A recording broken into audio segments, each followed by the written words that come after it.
Gusto mo ba ng pagkukuhanan ng kuryente pag brownout na hindi nakakabulaho ng kapitbahay sa ingay? Ito, may charger pa. May user manual pa. Ito yung power station na solar powered. May dalawang USB port siya para sa mga devices natin. May isa siyang AC output para sa appliances. May 12 volts na DC output. Tapos ang maganda dito, separated yung DC at AC na switch. May battery display pa. Sa likod na part mo naman siya i-charge. Kung nagmamadali kang i-charge, pwede mo itong gamitin yung kanyang wall charger. Pero kung gusto mo talaga makatipid, gamitin mo yung kanyang solar panel. Bukod mo nga lang siyang bibilin as combo package. Makikita mo din sa battery indicator niya kung nag-charge na siya. No, gumagalaw siya. Para sa nagtatanong kung pwede siya sa PC o computer. Basta hindi siya lalagpas ng 200 watts, kaya nito. Try natin dito sa setup na to. Isang system unit, isang monitor, tapos isang router. Nakasaksak siya sa UPS Bali yung UPS na lang din yung sinaksak ko dito sa power station. And as you can see, okay naman.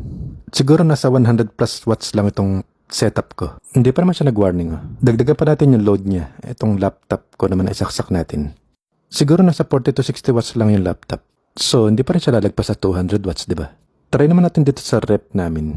8 cubic yata ito And akala ko nga nung una hindi kaya Then, boom!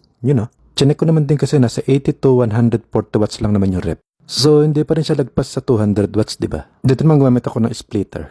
Tatry ko naman dito sa flat screen namin na 55 inches. Nasa 140 to 160 watts yata ito kung di ako nagkakamali. Sabayan pa natin ng electric pan.